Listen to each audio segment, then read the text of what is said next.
Saya pegawai di salah satu bank konvensional. Setelah saya tahu jika bekerja di bank itu riba, saya berniat untuk berhenti.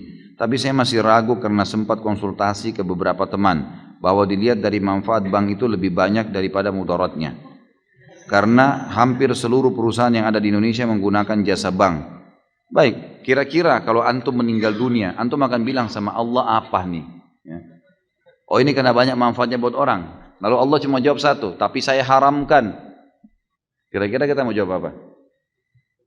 Urusannya mau manfaat bagi orang banyak atau tidak, intinya haram. Orang buka tempat perzinahan, teman-teman. Ingat ya, riba, zina, durhaka sama orang tua, dosa besar semua ini. Berarti levelnya sama. Untuk lebih memahami, bagaimana kalau ada orang bilang, saya buka jasa perzinahan untuk memberikan manfaat kepada orang. Supaya orang mau melampiaskan syahwatnya bisa masuk di situ. Manfaat buat orang, tapi haram.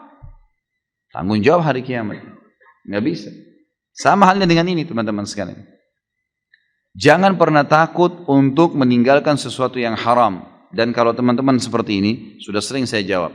Kalau antum sedang ada perasaan takut mau meninggalkan karena ini haram, datang ke seorang ustadz, saya mau tinggalkan nih, tapi saya nggak tahu nih, saya nggak tahu harus bagaimana nanti nama baik saya sudah terlanjur punya kerjaan, teman-teman saya, keluarga saya, kemudian saya juga sudah punya pendapatan, dan seterusnya lah, fasilitas kendaraan dan macam-macam. Kalau saya tinggalkan, maka martabat saya, nama saya, makanan saya, semuanya terganggu nih. Dan itu. Seperti itulah. Lalu bagaimana hukumnya? Tetap, jawaban agama haram. Dan kalau anda mau lebih pasti, lebih aman, tinggalkan. Karena kalau tetap bertahan pada sesuatu yang haram, konsekuensi pembersihannya lebih lama. Sementara kalau dosa yang kita kerjakan saja, tidak kita tahu masih ada pembersihan, yang kita tahu sedikit juga pembersihannya ada, apalagi kalau yang sudah besar, bertahun-tahun antum bertahan. Kemarin saya subhanallah waktu di Pontianak, pas lagi makan, tidak sengaja seorang notaris saudara kita yang mengundang di Pontianak itu, kemudian makan siang di rumah makan Padang. Dia undanglah teman-temannya dia, di antaranya kepala cabang bank konvensional di situ. Duduk depan saya. Lalu kemudian setelah makan diperkenalkan, oh ini kepala bank semua banyak. Ada syariah, ada yang konvensional.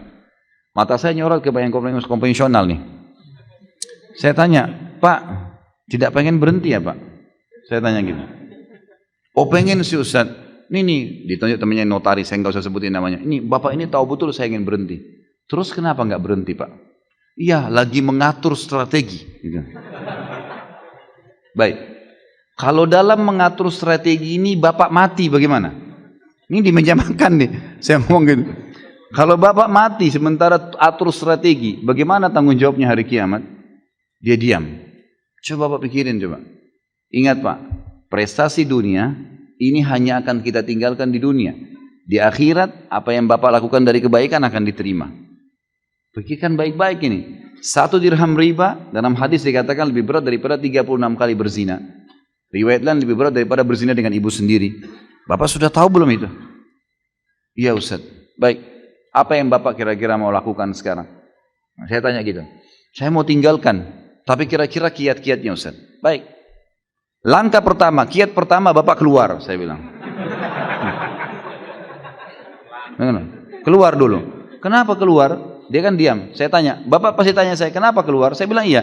Bapak sekarang lagi injak lumpur, penuh lumpur nih semuanya.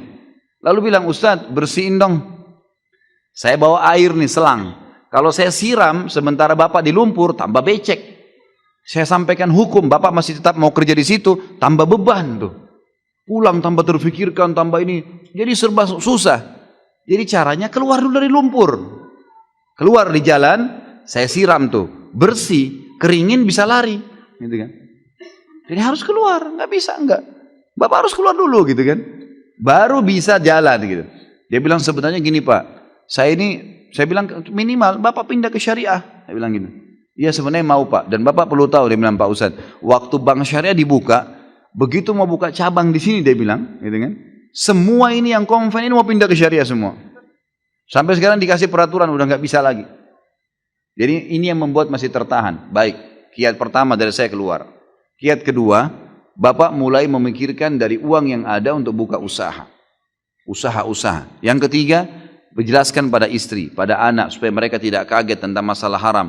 Ajak mereka supaya satu rumah semua kerjasama untuk itu. Yang keempat, bertawakal kepada Allah. Sudah. Kalau enggak, nanti kalau mati bagaimana tanggung jawabnya? Allahu a'lam. Jadi seperti itulah kurang lebih nasihat saya kepada penanya tadi, seperti saya sampaikan ke sana.